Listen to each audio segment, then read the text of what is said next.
सबको नमस्ते। कबीर जी के शब्दों पे विचार करेंगे। 5 पहर धंधे गया, 3 पहर गया सोए, 1 पहर हरि नाम बिन मुक्ति कैसे हुए।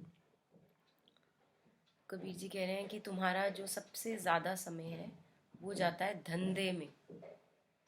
तो धंधा किसे कहते हैं? Transaction, some negotiation is happening.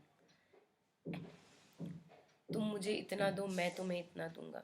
So this transaction is happening.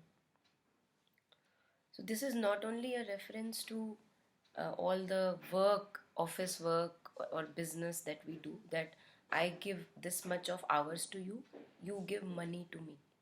Not only that, but also in our day to day relationships, so called relationships, जहाँ हम अप्रूवल सीख करते हैं, मैंने तुम्हारे लिए इतना समय दिया, अब तुम मुझे इतना तो दो, right? So all this game of expectation and demands that we have in our relationships, और जिसकी वजह से हमारी relationships एक poison, toxic रूप ले लेती हैं। all the कले and कलेश owing to the relationships. मैंने तुम्हें अपना जीवन दे दिया, अब तुम मेरे लिए इतना भी नहीं कर सकते, तो all ये this धंधा is going on. So this is very interesting. एक तरह से हमारे मुंह पे एक थप्पड़ की तरह पड़ता है पहली लाइन, जो पहली पंक्ति है, 5 पहर धंधे गया। अब हम सोच भी सकते हैं कि मेरा 5 पहर तो धंधे में नहीं जा रहा। किस चीज़ को धंधा कह रहे हैं कबीर जी? तो हम देखेंगे, अगर हम जैसे हम लोगों से डील करते हैं, whether people are our parents और सिबलिंग्स और in our so called husband wife relationships, बच्चों के साथ जो रिलेशनशिप होता है कि मैंने तेरे लिए इतना किया, अब तू मेरे लिए इतना तो कर। क्या तू एक स्माइल भी नहीं पास कर सकता? क्या तू मेरी इतनी भी केयर नहीं रख सकता? मैंने तेरे लिए इतना किया। सो एक ट्रांजैक्शन हो रही है, हमें नहीं पता लगता कि हम ये ट्रांजैक्शंस का जीवन जी रहे हैं। And that is why words of Kabir ji और वर्ड्स ऑफ एनी मास्टर और a mystic which sheds light upon our day to day living are so helpful, because they show us a mirror to our life. और हम इतने अंधेपन में जीते हैं कि हमको अपनी जीवन नहीं दिखता है। आंखें होने के बावजूद भी हम अंधे की तरह जीवन जीते हैं। आंखें हैं, समझ है, लेकिन जिस तरह का जीवन है वो बिल्कुल एक अंधाधुंध मैडनेस। तो अगर ये दिखना शुरू हो जाए कि मेरे जो 5 पहर हैं वो एक ट्रांजैक्शंस में जा रहे हैं, और वो ट्रांजैक्शंस मेरी कितनी एनर्जीज ले लेती हैं, क्योंकि हमारा जो ट्रू नेचर है, अब हमारा सहज स्वभाव इन ट्रांजैक्शंस के लिए नहीं बना है। And that is Y I will not be really feeling very charged up, spending a whole duration of the day in these transactions. And when I do that, जब मैं एक ऐसा जीवन गुजारती हूँ जिसमें आधे से ज़्यादा समय बस यही चल रहा है, धंधेबाजी चल रही है, चाहे वो कर्म वर्क प्लेस पे चल रही है या घर के अंदर चल रही है, then it drains my energies. मेरे में से लाइफ फोर्स कम हो जाती है, प्राण कम हो जाता है, और तभी मुझे अपनी बैटरीज चार्ज करने के लिए अब सोना पड़ेगा। जब हम सोते हैं तो बैटरीज चार्ज होती है हमारी। कुछ एकदम से जो बत्ती बुझने लग गई थी वो बत्ती फिर से रिकवर हो जाती है। बट हमारी हालत ये है कि हम उस बत्ती को जो अभी अभी रिकवर हुई है सोने से, पहली बात तो हम ये नहीं देखते कि इतनी बत्ती बुझी कैसे, ऐसा मैंने क्या किया आज के पूरे दिन में जो इतनी बत्ती बुझ गई, ये हम देखते नहीं, इस पर बिल्कुल विचार नहीं करते। फिर दूसरा, जब बत्ती बुझ के फिर से रिचार्ज भी हो जाती है, हम फिर से वहीं लगा देते हैं।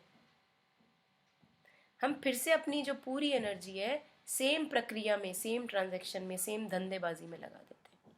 ये हमारा जीवन है। और फिर क्योंकि हम रुकते नहीं हैं, क्योंकि हम रिफ्लेक्ट नहीं करते अपने जीवन पे, क्योंकि अपने जीवन को हम समझ से, अपनी लाइट ऑफ अंडरस्टैंडिंग से देखते नहीं हैं, बिल्कुल ऑनेस्टी बिल्कुल नहीं है हमारे में। सेकंड लाइन में कबीर जी कहते हैं, 1 पहर हरि नाम बिन मुक्ति कैसे हुई। अब मुक्ति की बात ही कैसे डेवलप होती है जब तक फंसे हुए ना हो। तो वो जो 5 पहर धंधे गया, 3 पहर गया सोए, ये हमें फंसाने का काम कर रहा है। ये एक फंदा हमारे इर्द गिर्द कसता जा रहा है, कसता जा रहा है, कसता जा रहा है। लेकिन क्योंकि हम इसको देख नहीं पा रहे हैं, एक पहर भी हम इसको देख नहीं पा रहे, एक पहर हरि नाम बिन मतलब एक पहर भी ऑनेस्टी के साथ हम पूरे जीवन को जिस तरह से हम जी रहे हैं नहीं देख पा रहे हैं, तो वो फंदा हमारे इर्द गिर्द, एक फंदा of suffocation, as if I am tying a rope towards my own being, around my own being, धीरे धीरे मैं अपने आप को खुद ही जंजाल में फंसाती जा रही हूँ और देख नहीं रही हूँ, एक पैर भी रुक नहीं रही हूँ उस जंजाल को देखने के लिए। तो अब किस जंजाल से मुक्ति चाहिए? इस जंजाल से। क्यों मुक्ति चाहिए? क्योंकि एक पहर भी देखा नहीं। अगर मैंने एक पहर भी देखा होता तो मुक्ति की जो पॉसिबिलिटी है, मुक्ति की संभावना अपने आप खुल गई होती। कैसे खुल गई होती? कि मुझे पता लग जाता कि मैं तो फंदे में फंसता चला जा रहा हूं। लेकिन क्योंकि मैंने एक पहर भी रिफ्लेक्ट नहीं किया कि जिस तरह का मैं जीवन जीता हूं, क्यों जीना है, किसने कहा है जीना है इस तरह का जीवन, तो इसका पनिशमेंट और सिग्नल ऐसा मिलता है मुझे कि बिना रुके जो एक अंधाधुंध जीवन चले जा रहा है, सोना खाना पीना, सोना खाना पीना, कर्म करना, उसका एक सिग्नल मुझे ये मिलता है कि मैं फंसता चला जाता हूँ, फंसता चला जाता हूँ, फंसता चला जाता हूँ। और मुक्ति उसी को चाहिए जो फंस रहा है। जो फंस ही नहीं रहा उसको तो मुक्ति चाहिए नहीं। तो अगर मेरे इर्द गिर्द जो जंजाल बुनता जा रहा है वो जंजाल मुझे जंजाल नहीं लगता, तो मैं जीऊँ उस जीवन को, कोई मना नहीं करता। जब तक जी सकता हूँ जीऊँ। जिस दिन मुझे वो जंजाल लगने लग जाएगा, जिस दिन मुझे वो एक सफोकेशन लगने लग जाएगा, उस दिन मुझे अपने लिए रुकना ही पड़ेगा। एक पहर हरि नाम बिन मुक्ति कैसे हो? क्योंकि मुक्ति की बात ही तब पैदा होती है जब कोई फंसा हो कहीं पे। फंसी क्यों हूं? पहली बात, क्योंकि मैंने एक पहर भी रुक के नहीं देखा कि ये जीवन क्या जी रही हूं मैं। अगर मैं एक पहर रुकती तो फंदा कसने ना देती अपने अराउंड, लेकिन वो फंदा कसता चला गया, कसता चला गया, कसता चला गया, क्योंकि मैं रुकी नहीं। और अब मुक्ति की बात करनी बहुत ज़रूरी है क्योंकि मैं फंस गई हूँ। मैं फंसा हुआ फील करती हूँ। I feel suffocated in my own four walls and boundaries of my life. I feel suffocated. I don't want to live this life. And then it is very mandatory, then it is very urgent for me to look at the kind of life that I am living 24/7. 24/7. कि कब तक मैं ये धंधेबाजी का जीवन जीती रहूँगी और इसमें अपनी एनर्जीज ड्रेन करती रहूँगी। इससे मुझे मिला क्या? धंधेबाजी से हमको सबसे पहले क्या लगता है कि अगर मैं ये इमोशनल एक्सचेंज, वर्बल एक्सचेंज करूँगा अपने रिलेशनशिप्स में, वहाँ से कुछ मिलेगा। बट हमें मिलता है कुछ वहाँ से। क्या मिलता है? Hurt, pain, misery, suffering, conflict. तो क्या हम ये कोशिश कर सकते हैं, क्या हम ये कोशिश कर सकते हैं कि क्या हम ये कोशिश कर सकते हैं कि हम एक पहर रुक के इस चीज़ को क्लियरली देख लें कि हमें किस तरह के जीवन जीते आ रहे हैं, इस जीवन से मिला क्या? क्योंकि अगर धंधे की भी बात करेंगे तो धंधेबाजी में भी हम देखते हैं ना कि मुझे यहाँ पे मिला क्या। लेकिन हम जिस तरह इमोशनल कॉन्फ्लिक्ट्स और रिलेशनशिप्स में इन्वॉल्व होते हैं तो हमें साफ साफ दिख जाता है कि कुछ मिल नहीं रहा है यहाँ पे। लेकिन तब भी ओल्ड हैबिट्स डाई हार्ड, तो उसी में फंसे रहते हैं, फंसे रहते हैं, फंसे रहते हैं, फंसे रहते हैं। तब तक फंसे रहते हैं जब तक रियली में कुछ बड़ा ना हो जाए। तो क्या ये फंसना ज़रूरी है?